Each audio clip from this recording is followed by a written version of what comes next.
na página 17 do livro, evidentemente não se trata do caso isolado de um único autor. Pelo contrário, a ideia de que, a partir desses grandes temas, poderíamos aplicar, deduzir ou estabelecer linhas de atuação prática em educação é generalizada.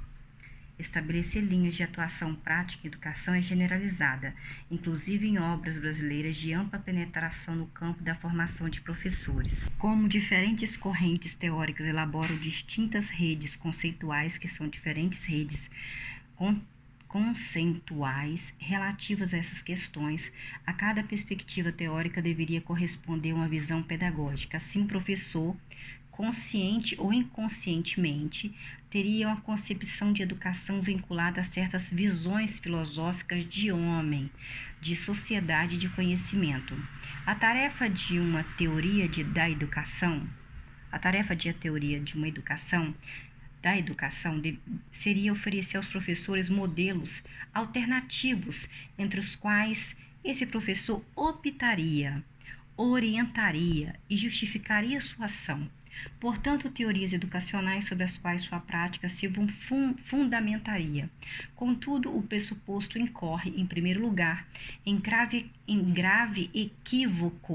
erro do ponto de vista lógico. Não é possível deduzir de premissas metafísicas, ontológicas ou epistemológicas um curso necessário de ação ou prática educativa. Isso porque um processo de dedução depende inteiramente da manipulação formal de enunciados, e as conclusões que deles retiramos são fundadas, portanto, unicamente no que está de fato é literalmente expresso nas premissas, nas primeiras coisas, com base no que é o homem. Não podemos deduzir como deve ser sua educação, a partir de uma teoria sobre o que é o conhecimento. Não se pode deduzir como se deve ensinar, já que as conclusões propostas lançam mão de elementos ausentes nas primícias, que são as primeiras coisas. Portanto, afirmar que de um conceito de homem podemos deduzir um programa educacional é uma falácia. Falácia quer dizer, não pode levar em conta. O que é possível, então, deduzir como princípio educacional de uma visão materialista dialética do mundo? O que é possível deduzir como princípio educacional de uma visão materialista dialética do mundo? Os termos, página 18. Os termos em que se expressam princípios políticos, ontológicos, éticos e epistemológicos são demasiadamente amplos para que deles se possa deduzir algo relativo às práticas educativas em contexto escolar. Não se trata de dedução. Poderíamos então afirmar que tais posições implicam e condicionam ou têm como consequência uma determinada abordagem prática do ensino ou da educação, Mesmo atenuando a expressão, o problema não se torna mais simples. Em que medida, por exemplo, apresentar a natureza humana como boa, mas corrompida pela vida social, pode implicar condicionar uma visão do que se deve ser a prática educativa? Com a conceitação desse princípio axiológico, não poderíamos sugerir fins e procedimentos não só muito distintos, muito diferentes, mas até conflitantes entre si. Então, conflito entre eles. Não poderíamos, por exemplo, sugerir a extinção de qualquer tipo de escolaridade formal, dado o fato de que introduz os jovens em um mundo corrompido? Ou então sugerir que aprendessem desde cedo a conviver com esse mundo corrompido que estamos? Ou buscar educar os jovens para que se tornem felizes com a corrupção da própria natureza?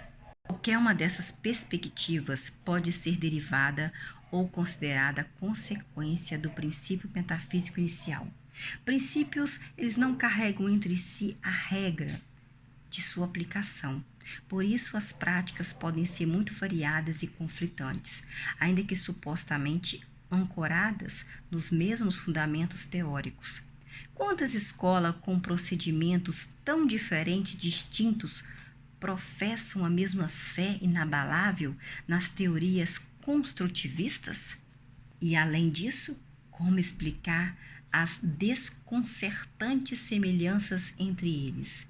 Por exemplo, as escolas da antiga Alemanha Oriental e as escolas conservadoras católicas, ambas supostamente fundadas em ontologias e visões de mundo opostas? O fato é que, assim como a adoção de uma ampla visão de mundo não implica uma prática pedagógica determinada, o mesmo conjunto de práticas escolares pode ter justificativa em perspectivas políticas, ontológicas ou metafísicas no mundo diferentes. Como ressalta Schaeffer, 1978, os termos aos quais recorremos ao evocar como matriz essas grandes teorias sobre o homem ou conhecimento são incapazes de isoladamente produzir quaisquer consequências práticas, pois precisam ser contextualmente suplementados por proposições programáticas de cunho prático. E o salto que vai de rede teórico-conceitual à ação é largo e arriscado na página 19. Mesmo nos casos em que a teoria inicial venha a ser inegavelmente fecunda para a compreensão de aspectos relevantes da educação, não se trata de negar a existência de qualquer impacto dessa modalidade de discurso às práticas educacionais, mas de simplesmente tornar patente o fato de que os problemas educacionais têm especificidades cujo equacionamento exige muito mais do que uma visão geral de mundo. A compreensão das peculiaridades históricas e sociais da educação escolar não pode ser lograda por simples analogias ou transposições de conceitos originalmente formulados sobre outros interesses teóricos. Tampouco os problemas da prática educativa podem vir a ser interessantemente equacionados com base em perspectivas que ignorem a cultura das instituições escolares. As discussões acerca da democratização da educação, marcantes a partir da segunda metade do século XX, ilustram de forma frisante os limites da transposição mecânica de conceitos e da aplicação crítica de práticas de um campo social. A política em sentido estrito, a outro, as práticas pedagógicas de uma instituição escolar, a insistência presente ainda hoje em identificar a democratização da educação com a mera implantação de métodos pedagógicos e ritos de escolas, como assembleias e eleições, supostamente capazes de cultivar a liberdade do educando, tem resultado no empobrecimento tanto das discussões acerca do conceito de democracia, como das que examinam seu vínculo com as práticas educacionais. Seja qual for o valor educativo dessas práticas, sua realização dentro do entorno escolar nunca ultrapassará o estatuto de simulacro de democracia. De faz de conta pedagógico, Azanha, 1986, no qual a liberdade interna da vontade individual é tomada como análoga à liberdade como fenômeno político. Nessa perspectiva, despolitiza-se a questão crucial da democratização do acesso a um patrimônio cultural público em favor de um ideal pedagógico de criação de relações interpessoais supostamente democráticas, porque alegadamente igualitárias. Eles alegam que é igualitárias, mas não é. É importante ressaltar que não se trata de um problema pontual e restrito à temática aludida. Aludida é iludida. Ao contrário, esse exemplo quase caricatural, de caricatura, deve ser tomado como ilustrativo de uma modalidade de discurso pedagógico no qual a apropriação dos resultados de uma investigação teórica é feita em abstração de seus processos, contexto e também dos seus interesses. Não se busca, pois, um modo de pensar à especificidade do campo educação, mas uma forma de aplicar os discursos e práticas pedagógicas. 20. Os resultados de uma investigação teórica originalmente forjada a partir de outros campos e de outros interesses.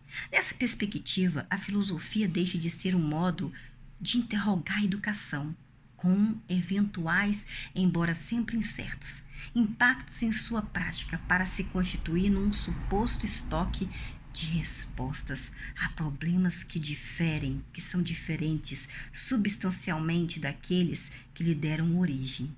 Como veremos a seguir, a mera substituição da matriz teórica não implica a superação do modelo, podendo até mesmo agravar o modelo. Página 21.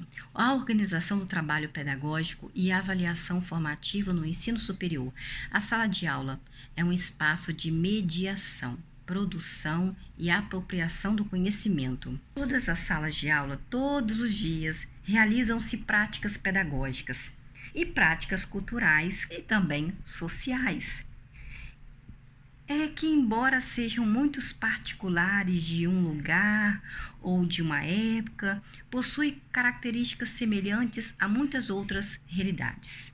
A escola, como ambiente educativo e espaço de formação de pessoas, é construída por uma diversidade de atores que pensam, eles agem no cotidiano, formando uma rede de relações que se define a partir de uma cultura própria e repleta de significado. A cultura escolar não está apresentada de maneira explícita, porque vai além das formas convencionais de organização, dos projetos elaborados e do currículo. Certeal, 1974, as formas de operacionalização, ou melhor, as maneiras de fazer na escola que se inserem nas práticas do cotidiano, do dia a dia, tornam única cada escola.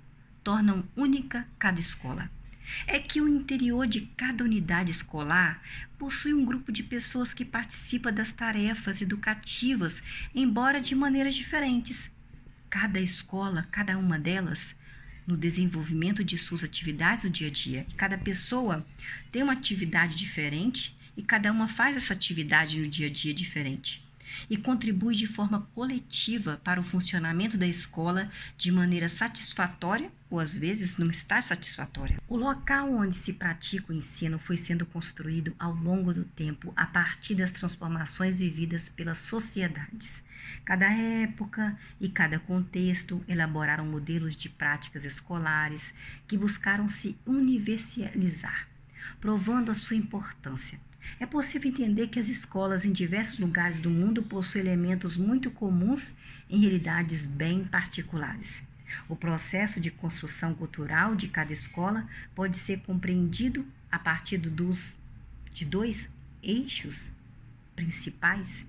O primeiro eixo principal foi por intermédio do papel exercido pelo sistema educativo, da estrutura hierárquica, das normas oficiais, dos regulamentos e da cultura consolidada. O segundo, eixo principal foi por meio das relações subjetivas desenvolvidas no dia a dia de cada escola. Esses dois eixos compõem uma rede de operações que fabricam diferentes culturas escolares, Certeal, 1985, na página 15. A forma como a escola se organiza demonstra que ela possui uma cultura própria que faz com que determinadas maneiras de fazer estejam presentes em vários estabelecimentos escolares. Para exemplificar um pouco as práticas escolares culturalmente construídas, temos algumas ações que interagem o cotidiano de vários estabelecimentos de ensino, como a organização da fila de entrada das crianças, o recreio, o lanche, entre outras. Assim, como essas atividades acontecem fora da sala de aula, outras práticas diárias foram sendo instituídas dentro das salas de aula, envolvendo o trabalho do professor e dos alunos. Desde a didática magna de Comênios, devido à institucionalização do ensino mútuo, havia uma preocupação em organizar o trabalho da sala de aula de modo que o professor aplicasse os conhecimentos para que todos os alunos aprendessem o conteúdo a ser ensinado sem muita perda de tempo, com a disciplina com a indisciplina ou com outros problemas que essa nova forma de ensinar suscitasse. Desse modo, a disciplina rígida e os castigos herdados da educação cristã na Idade Média foram se integrando ao cotidiano de muitas escolas por muitas décadas, assim como as programações e os guias de ensino que determinavam todas as ações do professor. No contexto atual, mais precisamente a partir dos anos de 1980, podemos perceber muitas mudanças nas práticas cotidianas escolares, dentro e fora da sala de aula. Algumas atividades cotidianas foram esquecidas, outras foram substituídas, decorrentes do surgimento de novas teorias de ensino e aprendizagem. Página 23. Necessidade de dar conta das transformações ocorridas na sociedade, porque a sociedade vai mudando, então o professor tem que ir mudando, a sala de aula tem que ir mudando, a escola tem que ir mudando também. Principalmente decorrente das novas tecnologias da informação, que hoje em dia está em todo lugar, então tem que ser mudado também. Essas mudanças, por conseguinte, geraram novas organizações do fazer cotidiano das escolas e das salas de aula. Diante das mudanças e permanências que integram o cotidiano escolar, que sofre influências de diversas esferas, as questões que colocamos são: como nós, professores, podemos organizar o cotidiano da sala de aula de modo que os nossos alunos possam, aprender diante das diferentes orientações das suas reais necessidades? Como pensar a organização do trabalho pedagógico fazendo uso de ferramentas novas ou antigas que realmente favoreçam o aprendizado do estudante? Planejamento e avaliação no ensino superior, página 23. Planejar e pensar andam juntos. Você tem que planejar e tem que pensar. Ao começar o dia, o homem pensa e distribui suas atividades no tempo. O que ele irá fazer? O que irá fazer? Como fazer? Para que fazer? Com o que fazer? Dentre outras perguntas. Mas, nas mais simples e corriqueiras ações humanas, quando o homem pensa de forma a atender suas metas e seus objetivos, o homem está planejando, sem necessariamente criar um instrumental técnico que norteie suas ações. Essas observações iniciais estão sendo expressas apenas para chamar atenção para o aspecto cotidiano da ação de planejar. E como o planejamento faz parte da vida de todo mundo, aquele que não mais planeja nada, talvez já tenha robotizado suas ações. Portanto, quem sabe não tenha consciência do que está fazendo, nem se ainda pode construir alguma coisa. Alguns até dizem: eu nem preciso mais pensar, vou fazendo o que me mandam fazer, eu não necessito planejar nada, já vou fazendo porque sei onde vai dar, e assim por diante. Essa circunstância parece estar presente a alienação do homem como sujeito, na medida em que ele assume a atitude de dominado, porque ele está sendo dominado. Fazer, dor, dócil e outras tantas denominações que podem ser impressas naquele sujeito. Quando este sujeito se torna objeto nas mãos de outra pessoa ou de outra coisa, uma coisa mecânica, robótica, eu nem preciso mais pensar, vou fazendo o que me mandam fazer, eu não necessito nem planejar mais nada, já vou fazendo porque eu sei aonde vai dar e assim por diante, robotizada. Não precisa pensar, não precisa planejar nada. Então, quando esse sujeito se torna objeto nas mãos de outra pessoa, todavia o objetivo deste estudo não é discutir tais questões. Muito embora essas questões estejam presentes nas atividades habituais do ser humano, do homem, o planejamento é um processo que exige organização, sistematização, previsão, decisão e outros aspectos na pretensão de garantir eficiência e eficácia de uma ação, quer seja em um nível micro, quer seja no nível macro. O processo de planejamento está inserido em vários setores da vida social. Planejamento urbano, planejamento econômico, planejamento habitacional, planejamento familiar.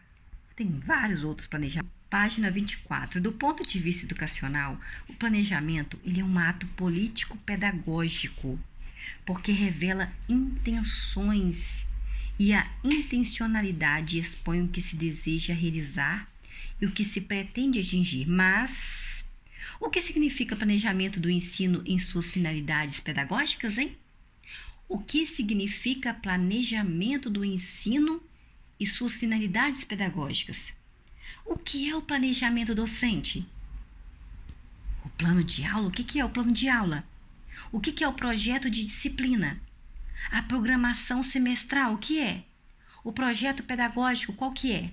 Esses conceitos, atualmente, foram redefinidos, não só por conta da Lei de Diretrizes e Bases da Educação Nacional de 1996, mas também como resultante do novo modelo de sociedade, onde alguns denominam de sociedade aprendente, outros sociedade do conhecimento. O que é importante do ponto de vista do ensino é deixar claro que o professor necessita planejar, refletir sobre sua ação, pensar sobre o que ele vai fazer, antes, durante e depois das aulas. Página 24. O ensino superior tem características muito próprias, porque objetiva a formação do cidadão, a formação do profissional, a formação do sujeito enquanto pessoa, enfim, de uma formação que o habilite ao trabalho e à vida. Voltemos à questão inicial, então. O que significa o planejamento de ensino, hein? Por que o professor deve planejar? Quais os procedimentos, quais os instrumentos, quais as técnicas, quais os métodos, quais os recursos, quais as finalidades pedagógicas do planejamento de ensino, hein? Um ato político pedagógico? Uma carta de intenção? Uma reflexão sobre o saber fazer docente? Antes de desenvolver alguma dessas questões, é imprescindível afirmar que existem diferentes abordagens sobre esse assunto. Das abordagens se diferenciam pela forma como tratam a temática. Todavia, se afinam quanto aos seus elementos construtivos. Assim, considerando, arrisca-se afirmar que o planejamento do ensino significa, sobretudo, pensar a ação docente refletindo sobre, primeiro, objetivos, segundo, conteúdos, terceiro, procedimentos metodológicos, quarto, avaliação do aluno, quinto, avaliação do professor.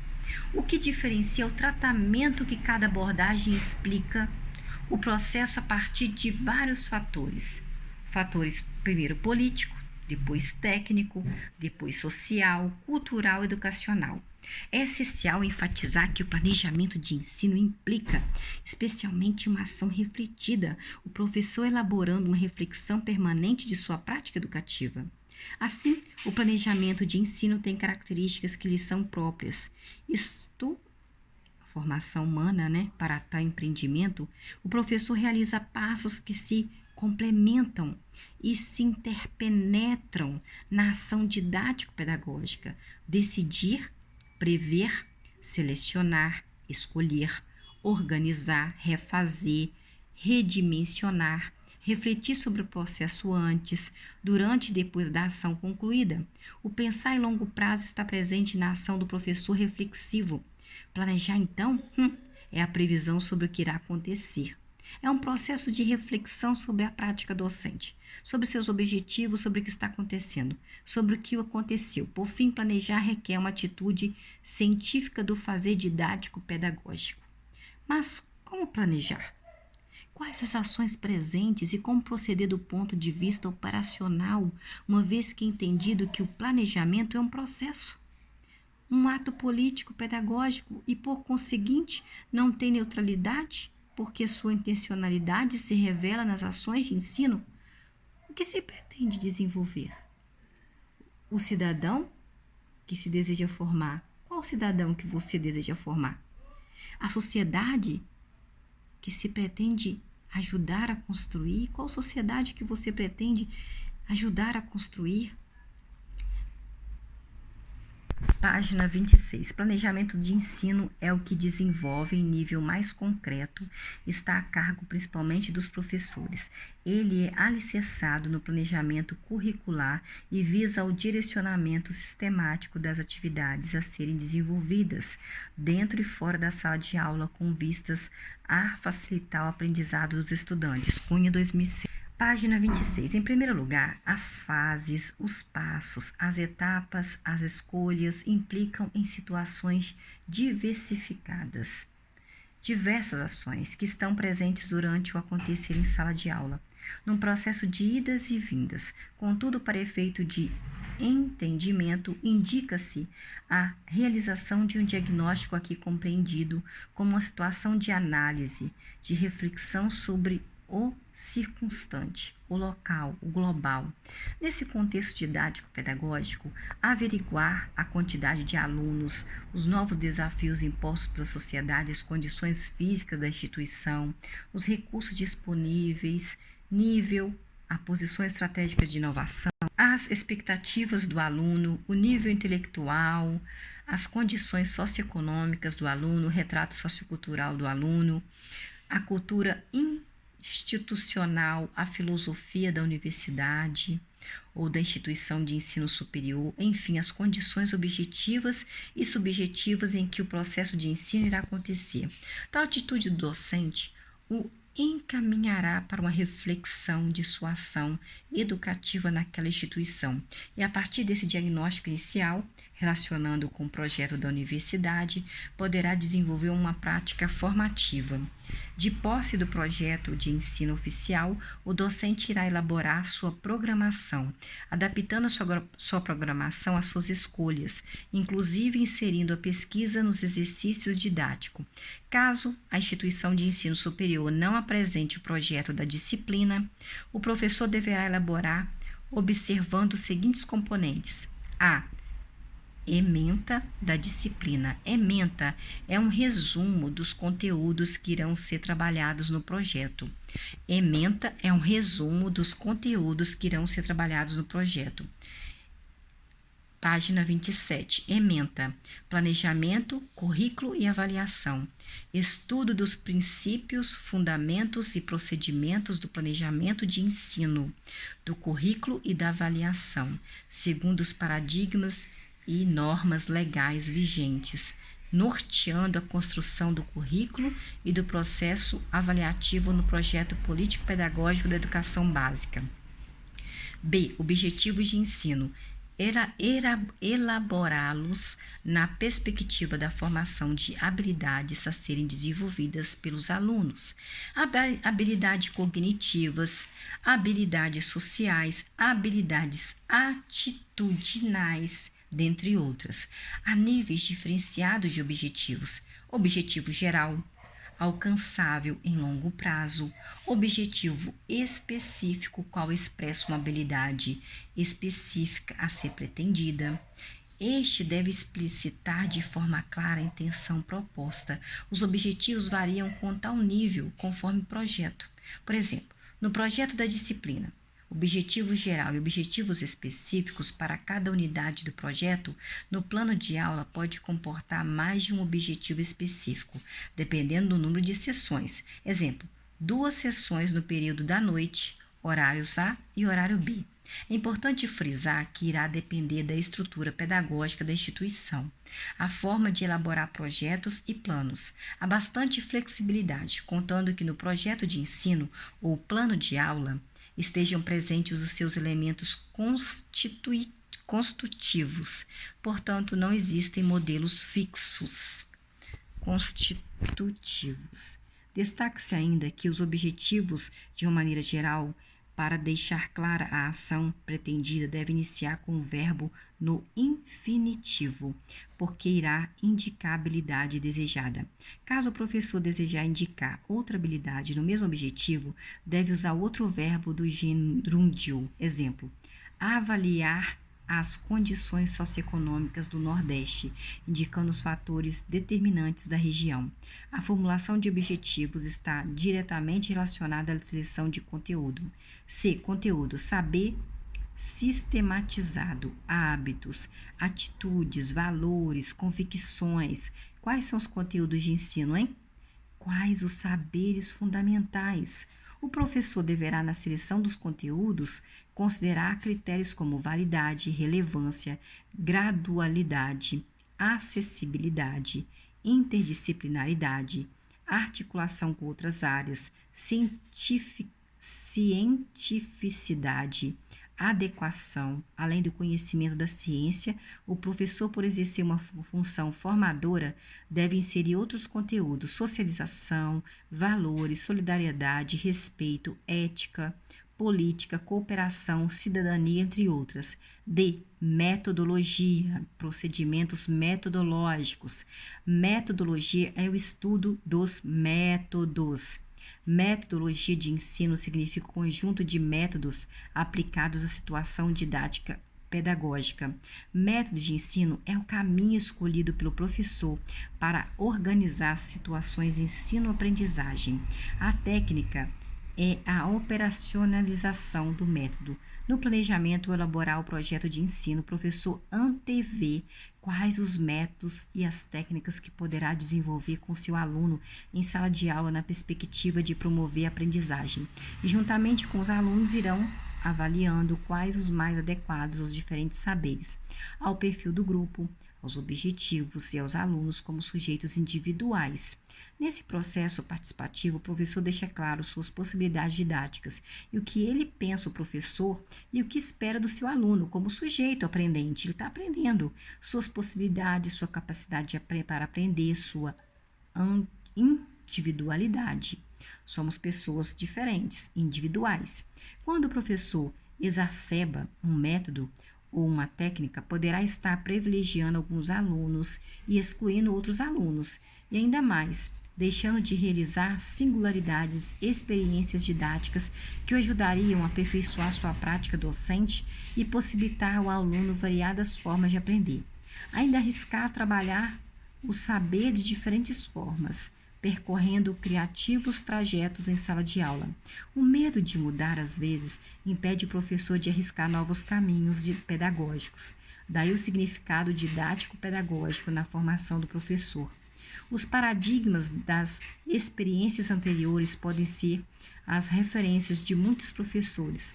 Assim posto, é válido para o docente buscar novas técnicas, desbravar novos caminhos, numa investida esperançosa de quem deseja fazer o melhor, do ponto de vista metodológico e didático.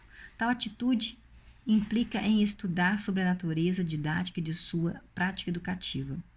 Donald Shaw tem sido uma referência teórica metodológica dos profissionais que atuam na formação de professores por afirmar que os bons profissionais utilizam um conjunto de processos que não dependem da lógica, da racionalidade técnica, mas sim são manifestações de sagacidade, intuição e sensibilidade artística.